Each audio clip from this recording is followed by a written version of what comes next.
אז ברוכים הבאים, והיום יש לנו אורח מיוחד בין המרצים הגדולים בעולם, אחד האנשי עסקים היותר מוכרים בארצות הברית וגם בקולומביה. יש לו מעל 18 ספרים שתורגמו למעל 30 שפות. אחד הספרים שאולי חלקכם מכירים אותו זה איך זה שהאידיוט הזה עשיר ואני לא. חלקכם מכירים אותו אולי בתור איש נדל"ן, יזם, איש עסקים, אבל אנשים לא יודעים שיש לו יותר מ-11 חברות שונות. Thank you so much for being here, Robert. So people know you as a real estate guy or a real estate expert, but actually they don't know that you have more than 11 companies. You have 18 books and they translate for more than 30 languages. So, you know, the first time when I'm asking people, they see you as something, as a first thing. But the main thing that they're gonna, when they know all this information, like how you do all of that together, what are the three main things that bring you to where you are today. אז השאלה הראשונה זה בעצם, מה השלושה דברים עיקריים שהביאו את רוברט למקום שהוא נמצא בהיום, כי בעצם הוא התחיל מהתחלה מאוד צנועה, מאוד במשפחה עשירה ולא מאנשים שהיו לו יותר מדי. אז how you start and what are the three main things that you feel that brings you to where you are today? Those are big questions. First of all, thank you for having me. It's good to be here with you. And how did I start? Yeah. Okay. You know, I'm just a person. I had a very interesting start. I was born dead. Okay. I had a lung infection. Oh, really? Yeah. I didn't know that. And my parents were told I wouldn't live. And they weren't very rich. And there was one doctor. We were in Tennessee. Mm-hmm. And there was one doctor, they said they could save me. My dad, spent a lot of money to bring this doctor down, like all his money. And the doctor came and said, I can't do anything. He's dead. He'll die in a few days. I don't think I did. I'm here, unless this might be a dream. Yeah. And then I couldn't speak or walk very well. I had braces on my legs. Oh, really? So I didn't go that. to school, didn't have any friends. Was around a lot of negativity. A lot of people, I'm sure, have been through a lot of negativity like me. And I always give credit. Of course, I have great family, great parents, but my grandmother, her name was Nanny, she was the only one I remember who was always positive. And people would meet me, I remember hearing, what's wrong with him, he's retarded. They don't use that word anymore. Yeah. Now it's special needs. You know, he can't talk very well, he doesn't walk. And my grandmother, I would literally spend all my time, I said, don't worry. She said, you're great, you can do whatever you want, be happy, you're amazing, always positive. So I paid attention to her. Sometimes you just need one person to believe in you. Yeah, and really yourself, because the most negative person I know is always myself, correct? Yeah. Besides all the other people. Yeah. But anyway, make a long story short, I never really finished high school. I had dyslexia that I didn't know until I was 18. So I wasn't doing very well. And I moved out when I was 15 from my house.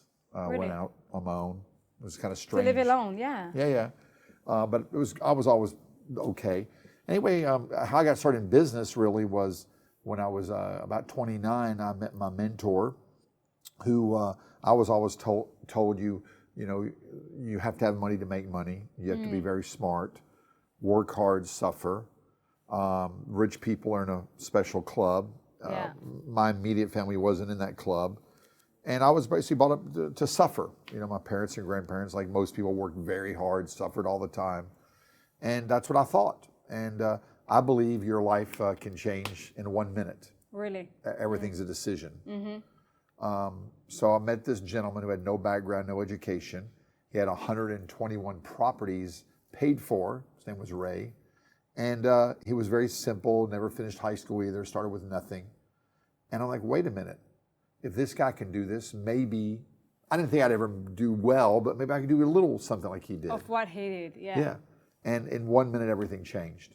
When I saw this man, a very simple man who'd done very well, took 6 months vacation a year, and always told me, what's your motivation? My motivation was not to make a lot of money. I thought that was impossible. My motivation was to take a vacation. Okay, so just saw his life and he said, okay, I want this. Maybe I will not get all his rich, but I want to have vacation like he's doing. My grandparents, parents, and everyone I was around in America, you know, you're lucky to get 2 weeks vacation, you know. and this guy's taking 6 months. I'm like, wow, maybe if I do what he does, I'll have maybe a couple weeks vacation. That was my whole motivation. You know, it's amazing because sometimes we don't have an idea what we really want. You know, we just need to start from something. לפעמים הרבה פעמים בחיים אנחנו לא באמת יודעים מה אנחנו רוצים, אבל כמו שרוברט אומר, הוא ראה פשוט אדם עם כל כך הרבה, חצי שנה חופשה. זה מה שבעצם קרץ לו, לא עניין אותו כל הכסף וכל העושר והפיננסים והיותר מ-120 נכסים שיש לו, הוא לא חשב שהוא יכול בכלל להגיע לעושר הזה. You didn't think about that you can get this kind of 120 properties. You just want a vacation. Yeah, or even 2 properties. Okay. You know, and what was interesting is he had a program and I borrowed money and he taught me how to do it and everyone else was doing it and I still didn't do anything because I was so negative. Oh. So I believe, you know, the main challenge is our system for real estate's simple once you do it. You know, most things, once you do it, are pretty simple.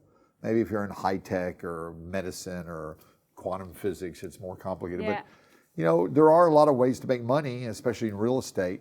And I didn't believe it. So I was with him for like almost a year and I did nothing. And I believe success is a decision. Everything's a decision. And I also believe whatever you think, you're right. You know, I thought I was right. Like, I can't do it. It's too hard. There's no money. It's impossible. By the way, every day since 1994, everybody or somebody tells me, you can't do it. It's the wrong time. The government's bad. The economy's bad. It's too hard. It's too dangerous. It's risky.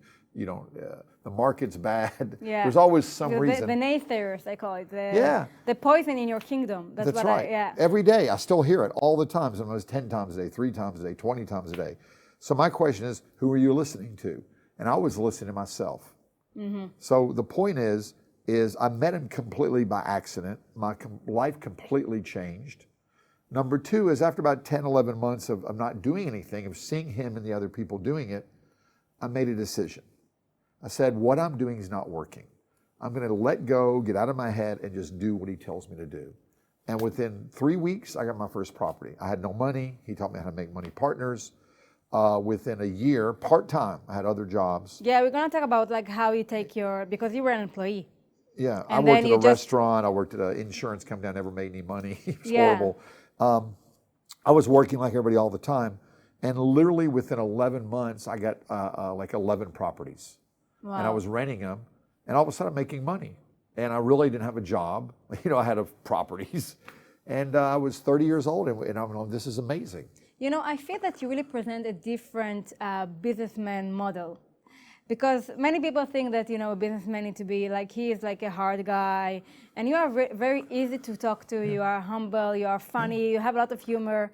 And what are the differences between those kind of business people? So it's really interesting. I grew up thinking money and business people are bad. They're mean. Yeah. And I'll tell you, look at the media, look at the movies, correct? Yeah. We get most of our information, unfortunately, I call it noise, from news, television. And by the way, I'm on television now, and I'm part of the problem. You know, they edit things. But we present different things, yeah. Right, you know? And I always tell people, look at the media like a movie. Show me one movie where a business person or successful, a rich person looks good. Yeah. Like I watched the movie Titanic, and I wanted to kill the rich people. They're all mean, they're jerks, they're lying. That exists. People are people. What's really interesting, I'm glad you said that, I've gotten to meet almost every billionaire, millionaire, a lot of very successful people in the arts, entertainment, success. Sure, a few of them are a little strange people. Of course. Most of them, the really successful, are super simple, super nice, super friendly. They give back, they don't boast. Some of them on the public have like a shtick, you know, like an act. Yeah. You know, even Trump, I've got to spend a lot of time with him. In person, he's very funny. He's always been very nice and polite. And then, of course, when a camera comes on, you know. Everything you need to have present something Trump, else, yeah. You know, that's what I thought too. But in real life, some of the most successful people I met are very humble, very nice, very giving. And I was surprised by that. So thank you for saying that. But, you know, everything's intention. So when I first got into business, it was to make money, to you know, buy a house, to get a better car, to have a little vacation. Yeah. And then after you do that, then what's the point? So I like to give back now and help others. But That's what it's all about. And my mentor was the same way. He was very nice to people. He gave a lot to charity, a lot, and he helped so many people. That's what it's all about. So sometimes it's illusion, that we think that you don't have an access for successful people, or that they don't want to help us or something, because, yeah, you said, but it's true, because sometimes that's what people believe. And well, that's belief. Where does it come from? Is it accurate? Where do my beliefs come from? From me, and that's a mess. There is something that I really love about you, and I call it, you have the yes attitude. Because when Orit is one of the partners of Project X of Israel, she asked you 10 years ago to come to Israel. That's what she wants. And you didn't ask her what you want. You didn't, think too much. You just say, okay, I'm coming. So and after 10 years later, we have more than 2,000 students. Yeah, here's the point. You have to get started. People are so scared to get started. They're worried about the risk. Well, if I start a business, I'll fail. If I get into real estate, I'll lose money. If I go to Israel, something bad will happen.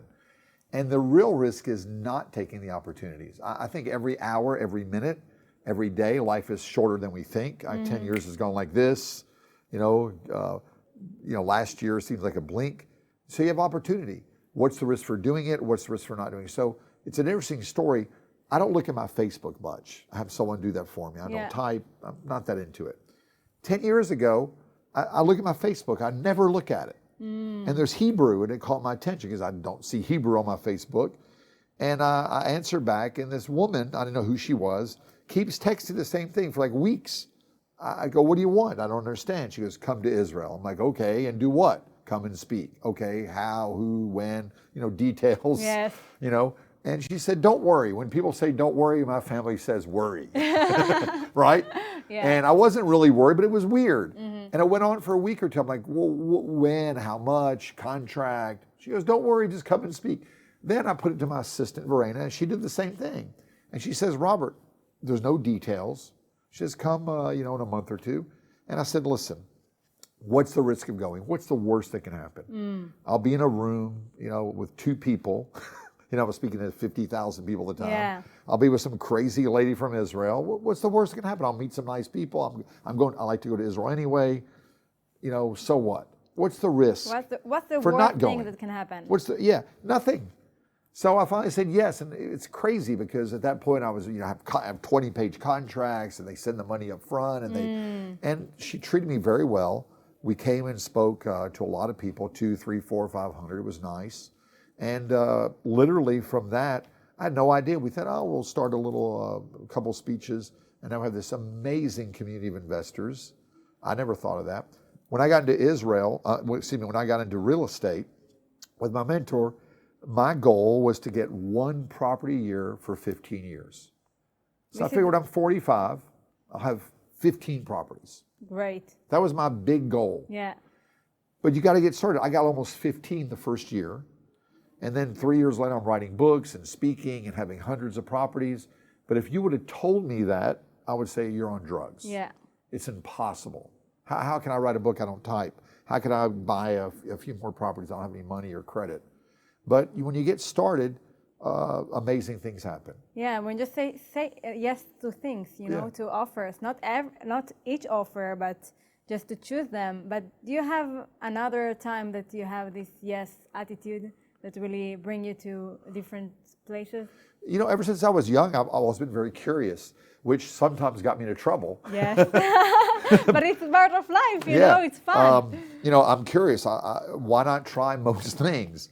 And when I was young, I got in a lot of trouble. Some of it I'm embarrassed and apologize to people. I never hurt anybody or anything, but we did a lot of crazy, stupid things. But I learned a lot. I put myself out on the street. I got involved in, not so good things with not so good people. Yeah. The school I went to was one of the most dangerous schools in the United States. Oh, really? Gangs, people got shot, there were rapes. This is when I was 13, 14, 15. And my parents tried to pull me out. I got thrown out. And I thought it was fun. I'm like, I learned so much. I mean, I didn't hurt anybody. Yeah. I saw crazy things. But I learned from those people. I mean, literally, most of the people in my school, they're all in jail or dead. I never thought I'd live past 20. We did crazy things. And it was amazing for me because I think if you're open, you can learn from everybody. Yeah. And I look back at that because it was very challenging. I got beat up every day. I got robbed almost every week. This is in Memphis, Tennessee, has one of the worst ghettos in the country. And, you know, people looked, my family was like, what are you doing? I actually, and I hope people don't take this the wrong way, my brother and I, we thought we were black. My whole school was African American. I loved it. Yeah. Even though I was getting, you know, it was pretty violent. And I learned to get along with everybody. I look back and it was a great experience, even though at the time I was getting beaten up, robbed, involved in things I shouldn't be involved in. But it prepare you for what you're supposed to do in your life. Yeah. You know, to talk to people, to get like okay with so many different people, you know, because they say you are white and they're black, you know, those kind of things. You know, and also growing up Jewish in Tennessee, not very normal. Okay. Almost every day they told me I was going to burn in hell because I didn't believe in Jesus, that I'm a Jewish, I killed Jesus and whatever. And I look back, it wasn't always pleasant, but it was an amazing experience. So you either, one of my partners, Gilad, always says, there's no such thing as failure, you're either a success or you're learning. Yeah. And during those really crazy times, I learned a lot. I learned how to get along with everybody. I learned that everybody has amazing qualities. You can learn even from criminals a lot. It's what you take from these criminals. You know, you don't need to take the bad things. You just need to say, okay, what's their strategy? What they're doing the best that I can use for good things. Yeah. Okay. One day in Israel, I had a great mentor, a very famous Rebbe named Chaim, amazing. And I said, who are the most sure people in the world? You know, who's the best business people? And he thought for a minute, his beard, you know, and he says, criminals. I said, what do you mean criminals? You know, you're a very high rabbi, very spiritual.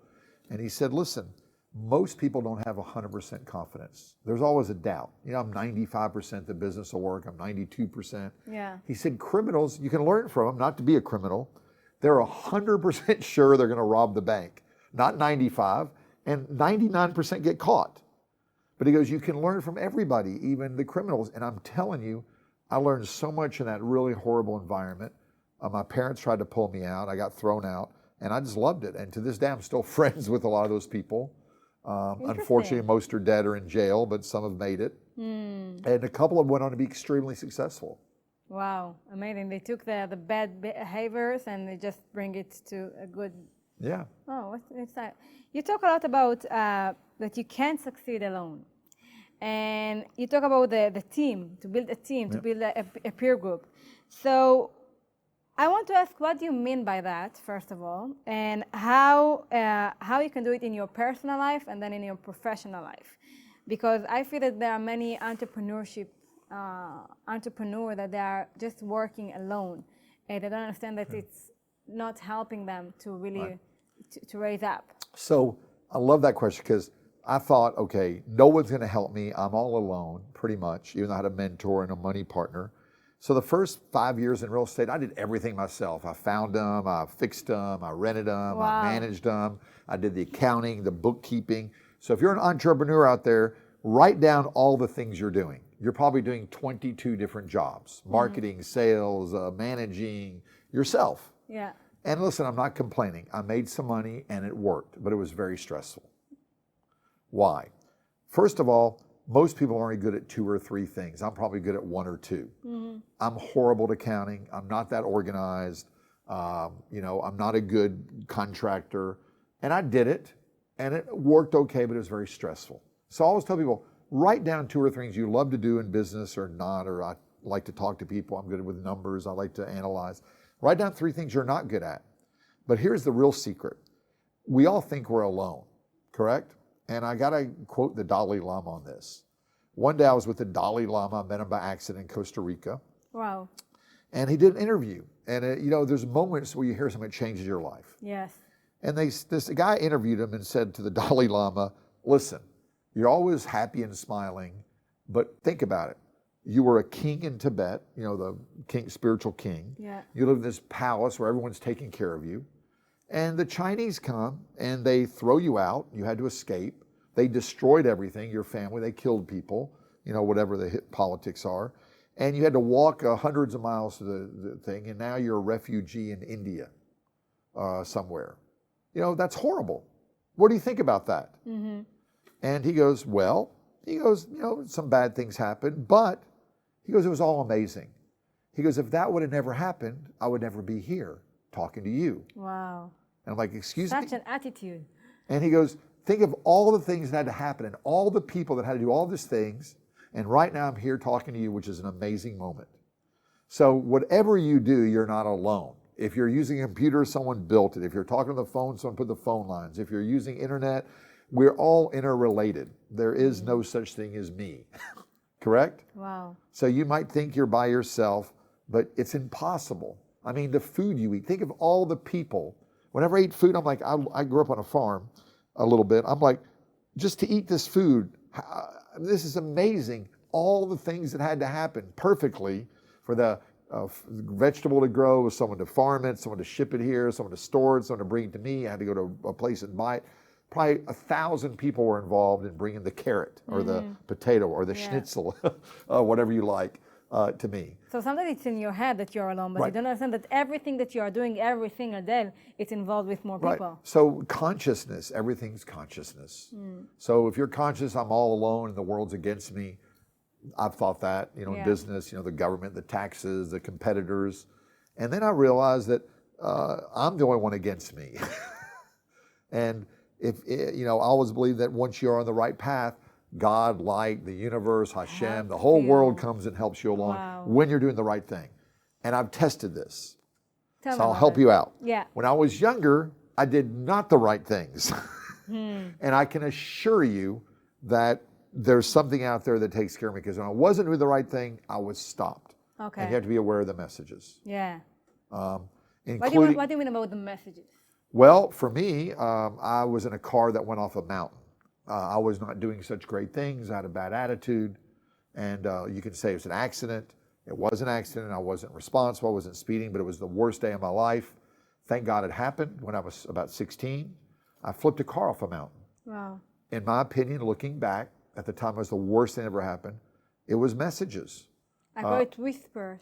Yeah, it was life. not a whisper. The car went off the mountain. That's a slap. And I was on the wrong path. I was in the wrong consciousness. I was doing the wrong things. And that was the worst day, and it forced me to stop, look at myself. I stopped smoking marijuana every day. I stopped selling drugs. I stopped hanging out with some not so good people. Yeah. I started changing my attitude. More importantly, by accident, because of that accident, a friend of mine, I had to get away. People were in the hospital. It was a horrible experience. A friend of mine, Cindy Shaneberg, said, I'm going to Israel. I'll live like the Israelis live. It's like $1,000 for a whole month. And I'm like, wow, I'm on my own. I go to Israel, I'll get away from all this mess. It was a life changer for me. Wow. I stopped smoking pot every day. I started riding my bicycle. I started exercising. I went to Gadna. It was a nice experience. I came to Israel. I met some spiritual people. I'd always been interested, or religious, whatever you want to call it.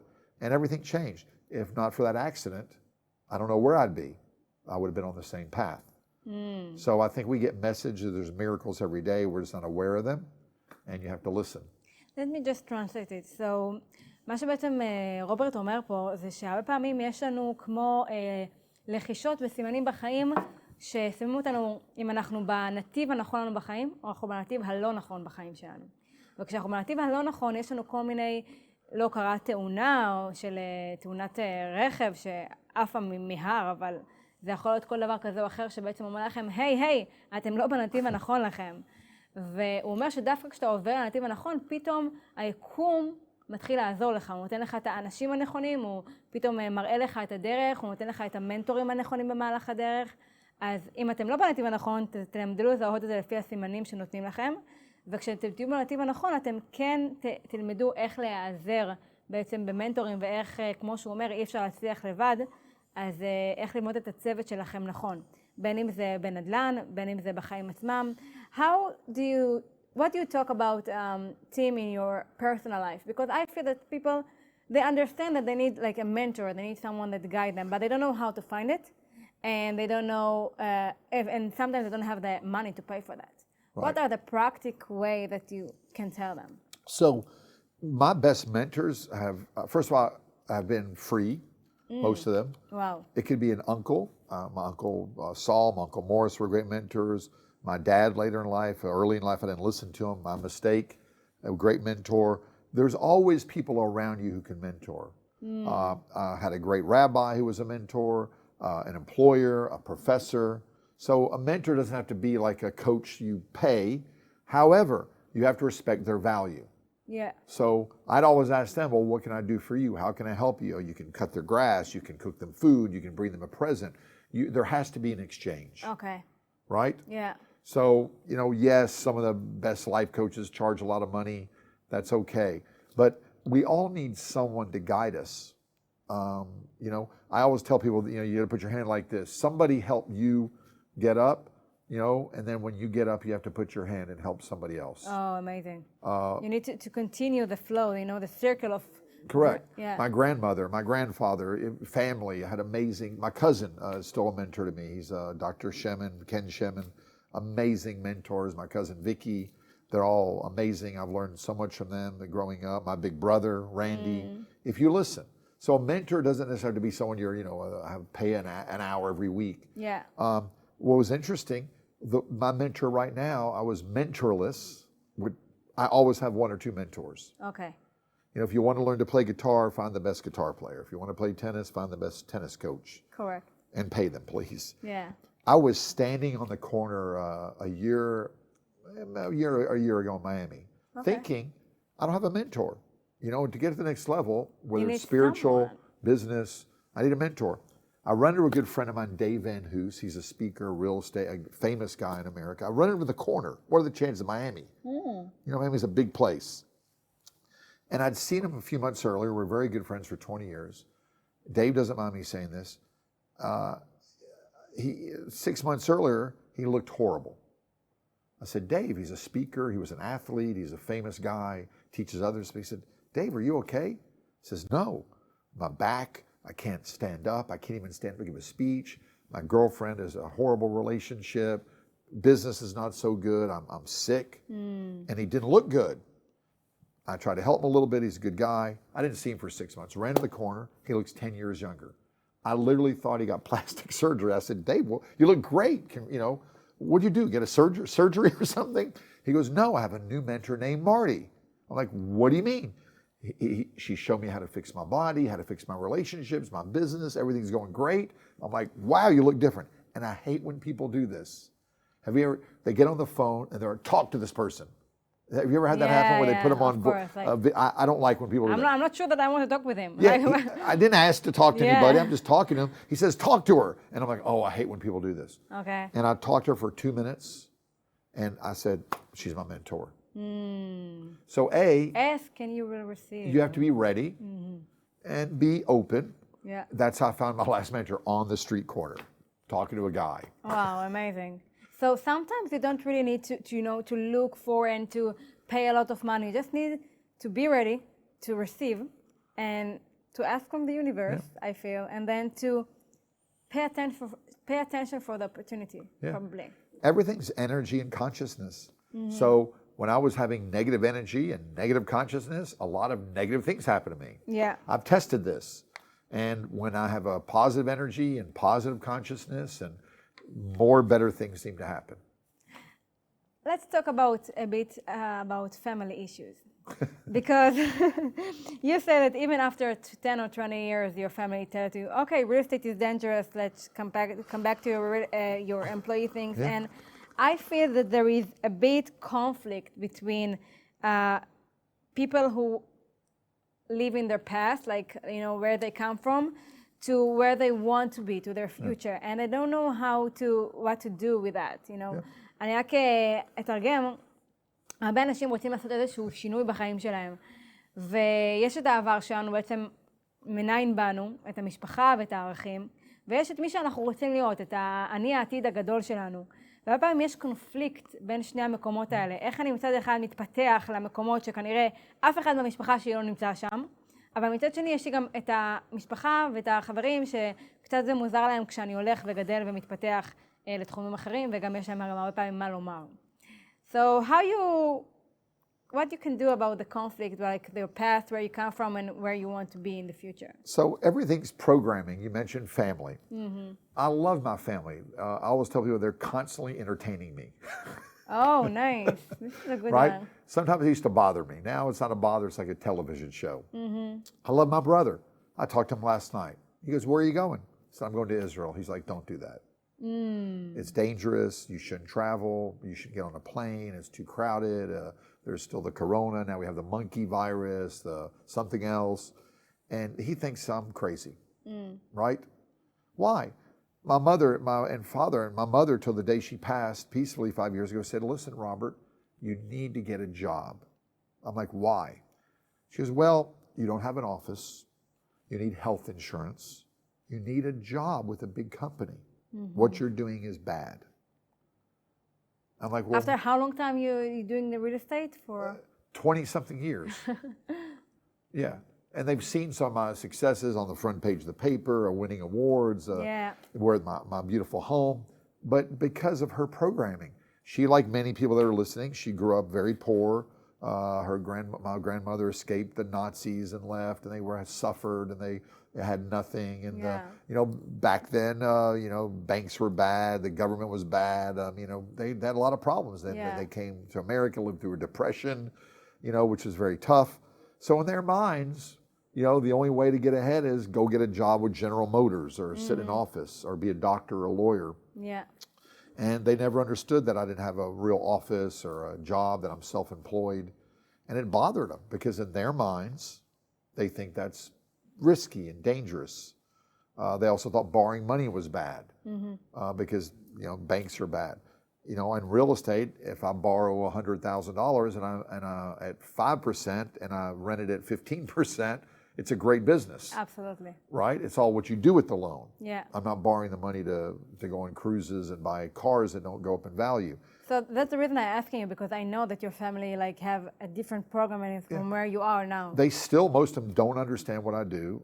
They think it's negative. They don't understand why I travel. They don't understand why I come to Israel. Although, my parents did come once and liked it, but my brother's never been. He thinks it's dangerous. So I always talk about who you're listening to. Yeah.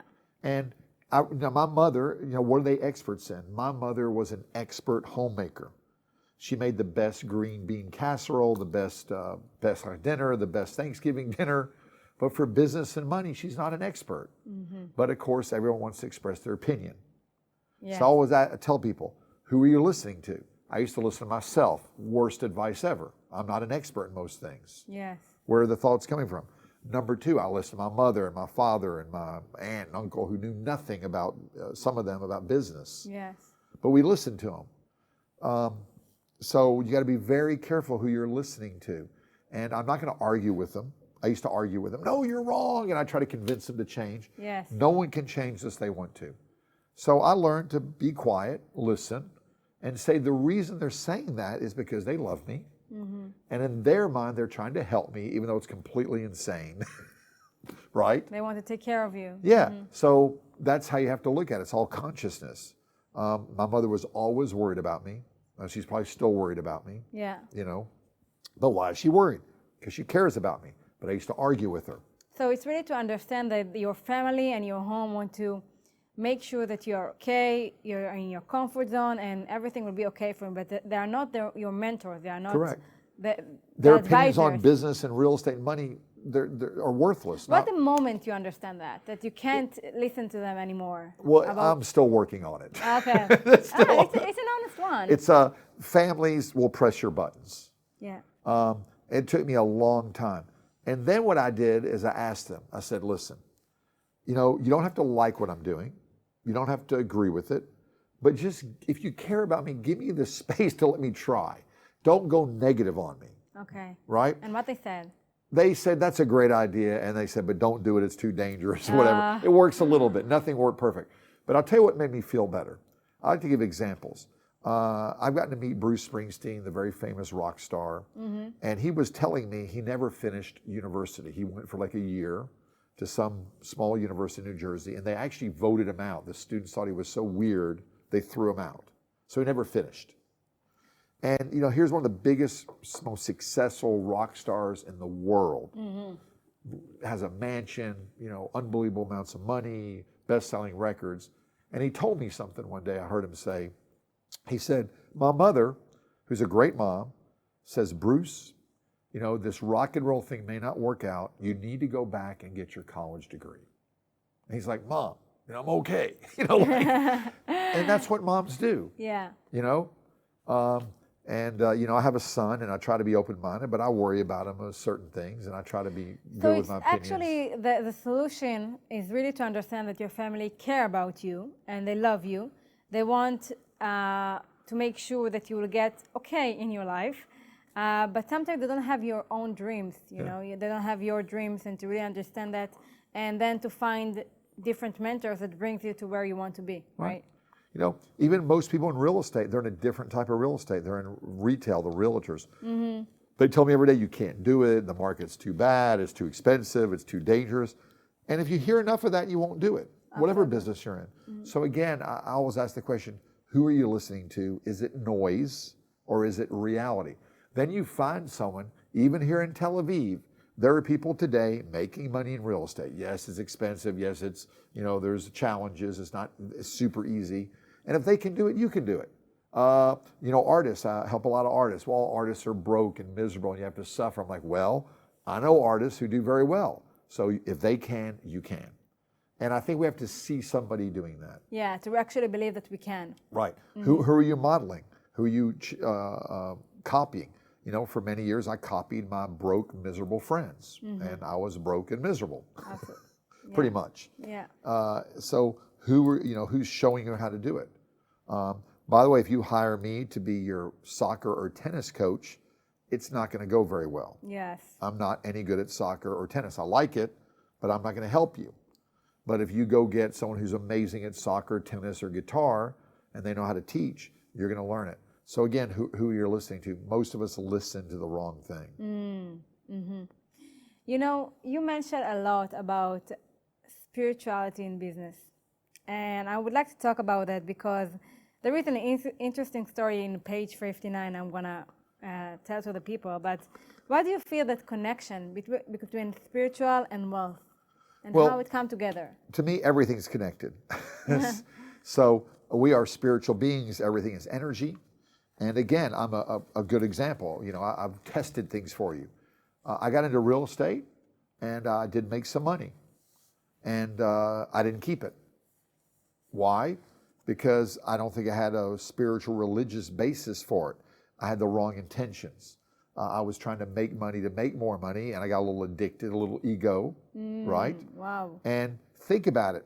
If you look at some of the richest people in the world who weren't doing good things, fast money, bad money, illegal money, greedy money, it never lasts, correct? They rise and they fall. Okay. Correct? Got you. Or maybe they have a lot of money, but they're miserable. So I think there's four things in life. And I tell people in my conferences, draw a circle. One is health. So I know a lot of people who sacrifice their health to make a lot of money, and they spend their money trying to get their health back. Yes, absolutely. I So know some. You got to be healthy. Yeah. If you're not healthy, I don't care how much money you got problems. Yeah. Sometimes people get so much pressure that they actually lose their health through trying to get their wealth. Yeah. In my country, in the U.S., most people are super stressed. Not everybody, there's exceptions. They kill themselves physically, emotionally. I did it to make money, to think that'll fix everything. Yeah. It doesn't. Then they spend the rest of their life trying to get their health back. Okay. Then their relationships. So they spend and I did this, spend all the time on money, deal, work. And why are we doing that? Well, because I love my family, but all of a sudden I'm not spending any time with my family. Wow. Or I'm so stressed out when they want to talk to me. I'm like, shut up, I can't talk to you right now. I got to go to work, and the reason I'm working is because I want to take care of you, but I'm not taking care of you because I'm working. Mm-hmm. So it's a means and an end. Okay. So the second category is relationships. On a scale of 1 to 10, how are they? So I did that for a while. Number 3 is, money. I don't care who you are, what you're doing. If you want to help people, it takes money. If you're an artist, you need money to live. If you're the greatest religious leader in the world and spiritual person, you need money to pay the bills. My Chinese mentor, Master Chen from Wudang Temple, said even the greatest master in China has to carry water, True. feed the family. Yeah. You got to be in the world and whatever. So how are you on the money thing? So it's health, relationship, money. And then religious spirituality, whatever you want to call it, relationship with God, with light, Hashem. And, you know, most people are good in one or two categories. Okay. I know people that are like in Miami that are super healthy, look great, but they have no money, no spiritual life, and no relationship. Yes. I know people that have an amazing relationship that have no spiritual life, no money, and aren't healthy. I know people that have a lot of money that have nothing else. So to me, that's worthless. Mm-hmm. So you really got to think about what do you want, and I've made all those mistakes. So really, you want to walk about everything together at the same time. And I tell people, I like to give examples. A life-changing moment. I think children are the best mentors. Yes. If you watch them, learn from them. My son Alexander, who I'm very close with, he's amazing. Talk to him almost every day and see him a lot. He's 27 now. When he was about 8, I was doing my business like a lot of people. I loved it. I was doing deals, making money. I was busy. I was coming up in the world. And I'll never forget, one day, every weekend, I would take him to the toy store. There was trains in Nashville, and he loved to play with the trains. Mm-hmm. And I'm taking him there as my special time with him, you know, father-son time. That was my, and I'm in the car, and I'm like, hey, Alexander, my contractor's calling. Hold on. Hold on, Alexander, my tenants are calling, my customers. And he looked at me, and he said, Dad, he goes, you like your phone better than me. Ouch. And I went, excuse me? He goes, you like your business better than me. And then when we hear something we don't like, it hits a button. Yeah. We resist. I said, Alexander, you're wrong. I said, I work to take care of you and to get the house and your mom and give you things. And he kept saying the same thing over again. He goes, you like your business and phone better than me. Every time I'm with you, you're on the phone or business. And I finally did the hardest thing for a guy to do. Women will understand this. Is I took a few breaths and I listened. And it was the most frightening moments of my life because he was absolutely right. I'd been working 70 hours a week and I loved it. It was exciting. Yes. We're all addicted to something, a gym, health, something. And I talked to him. I said, I love you. I'm working for you, but you're right. And I stopped everything. I literally took 6 months off. Wow. I said, something's wrong. My life's out of whack. My relationship with my son, the most important thing to me, is out of whack. I went and hired other mentors to show them how to manage time, priorities, spiritual, religious. And so that was a horrible moment. But it was a wake for you. I had to hear it, and I heard it. And I changed everything. Now, I'm not saying I spent all the time with him, but I would literally spend weeks, days, months with him. I still talk on the phone sometimes. Mm-hmm. And what's really interesting is he's now very successful. Oh. And sometimes I'm with him. We're having lunch or special lunch. He's like, Dad, I hope you don't mind. I have to take this call. And I'm like, go ahead. But even he's aware of it. Like, I'm with you. If you don't mind, I'll take care of it quickly. Okay. I want to spend time with you. He's not on the phone the whole time. But I'm like, wow.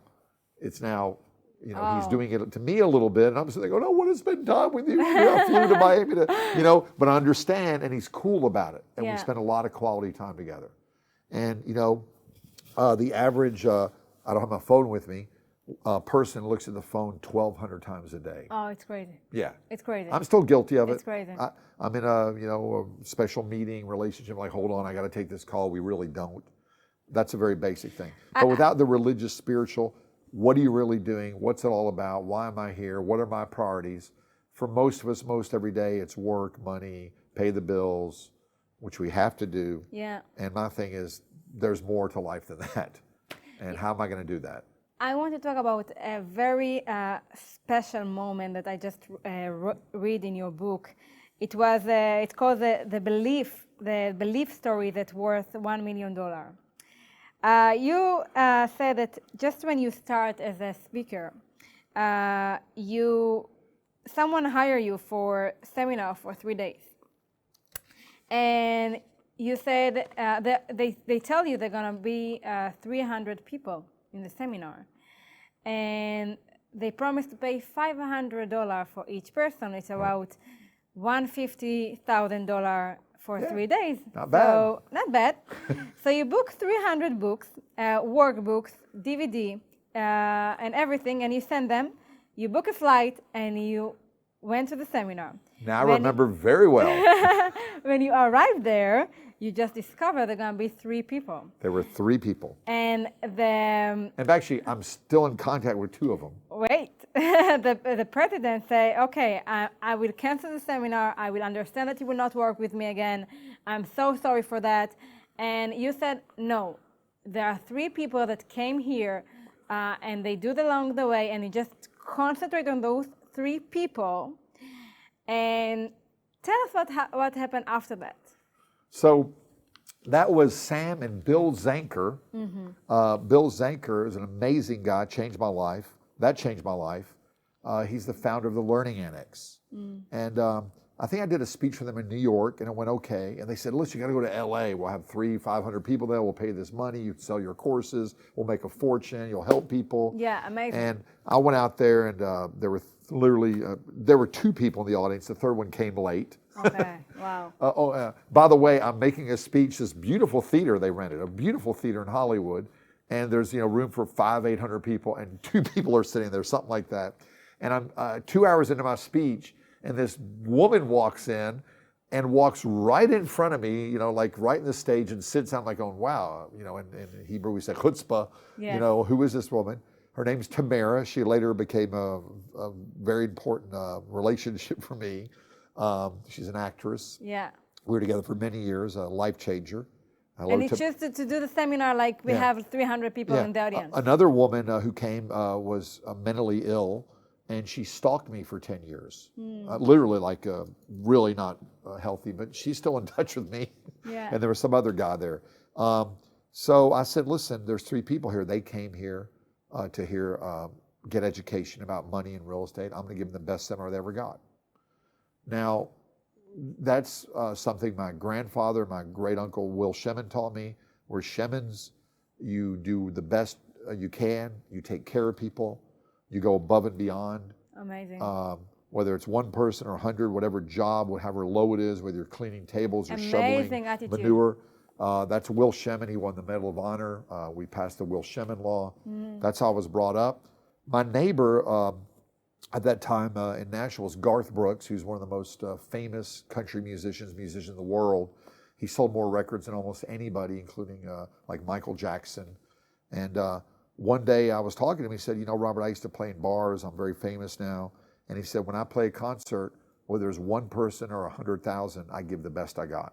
Oh, amazing attitude. And I'll never forget what he said that. And I did that, and I didn't hear from Bill Zanker for a while. And then he decided to start the Learning Annex. And we literally, about a year and a half later, he remembered me, my attitude. He called me up and made me the master of ceremonies and speaker with Tony Robbins, Robert Kiyosaki, Bill Clinton. Everybody was at these things. And I did almost every one of them. And we would speak between sometimes 20 to 50,000 people. Wow. And it was amazing, life changer for recognition, success. So the point is relationship. That's what we teach in Project X. Yeah. You never know where people are going to be. You never know who is in your audience. Yeah. You don't have to look on the numbers, because every human is a huge, you never know where he is going to be in few years. And, I love your family attitude about that, because it's really to being humble. It's no matter how many people you have, you just give what you have already, your knowledge, your, how you see life, and everything that can help other people. My son's a great example. He was offered a part-time job at this marina, and he has the same attitude. He goes, I'm going to be 100% professional. All his friends are young. They're like drinking. They're taking drugs. They're not working. They're just taking the money. And the owner of the place said, I've never seen anybody work like you. How old are you? He's like 20. And he put him in charge of the whole thing, right? People notice for excellence. That's what Oprah said. People notice when you have excellence. Yeah. And, I have people that I was helped 5-10 years ago who are now multimillionaires and successful, and they call me up. I've never promoted myself. Yes. People go, well, who's your agent, and how do you get all these speeches and these opportunities? I'm like, I don't know. They just come. Why? If you treat people badly, they're probably not going to call you back. Absolutely. And also, it's not just about the money. I love what I do. If you don't love what you do, you're probably not going to do well at it. So, you always do 100%. And all the successful people I know do that. Okay, I have two last questions for the final. So what can you say about all the new generation, the young people who want everything quick and fast? And if it's not happen, what do you think about their happiness as well? So first of all, I don't believe any of it. Okay. So I don't believe in generalizations, and I'll tell you why. Okay. I read a letter written, and it said, this new generation is lazy, they don't work, the music they listen to is crazy, they don't respect their parents, I'm really concerned about the future. And it was written by some Greek guy in like 500 BC. Okay. Nothing's changed. My grandparents thought my parents were crazy. Then they listened to Elvis Presley, it's horrible music. Then my parents didn't like the music I listened to and thought our generation was lazy. Yeah. And so now this generation says this new generation is this and that. No, but this is really like they want everything quick and fast and they want to be famous. But what do you think about their happiness and what do you have advice for them? So because you build long-term businesses. Right. First of all, I think it's a generalization. Every person's different. So I don't want to say they're all like this or that generation. And what's interesting is, that's always been the case. There's always people that, like me, when I was younger, I wanted things quick. I didn't want to work. I was lazy. I just wanted everything handed to me. And the bottom line is there's certain universal laws, whether you agree them or not. Okay. Whether you agree with them or not. For example? One is integrity, reputation, effort. No one's going to hand you everything. If you have a bad attitude, it's all about me, you're probably not going to get far in life. Yes. If you're miserable and not happy with things, then what are you going to do to change them? The thing that changed my life is nothing really worked till I learned how to take 100% responsibility for my life. Wow, people don't take responsibility, They some people do, some people don't. Some but people. I was growing up, I blamed my parents, the schools, the government, my boss, and I didn't get very far. And I always tell people, whatever your situation you're in, you're 100% committed. So right now, I'm 100% committed to sitting here and talking to you, being in Israel. Yeah. If not, I wouldn't be here. If you're miserable and broke and whatever, I'm sorry, you won't like what I'm about to say, but what are you doing that's brought that on, or what are you doing to change it? And every moment that I'm blaming somebody, I'm not getting anywhere, correct? Yeah, absolutely. You and whatever you believe in, your God, your light, your situation, that's who's in charge. So that, some of my son's friends are like that, and it's cause reaction. Yeah, the law of the universe. Absolutely. Yeah, it's cause and reaction. Some of them sit around and smoke dope and don't work and don't go to school and they're not very happy. Yeah. Well, figure out something that makes you happy. Do something. Last question. Would you do something different? What's that? Would you do something different in your 20s, in your 30s? Would you do something different in your life? Yeah, I look back, and even this past week, how much time we waste. Explain me. Days and weeks go like this, and we spend so much time, wasting time, thinking silly thoughts, worrying, not being productive, correct? Or not doing what you really love to do. So I look back and I go, I'm just wasted so much time worrying, wondering, correct? And the main thing is have fun, enjoy. Life is a lot shorter than you think.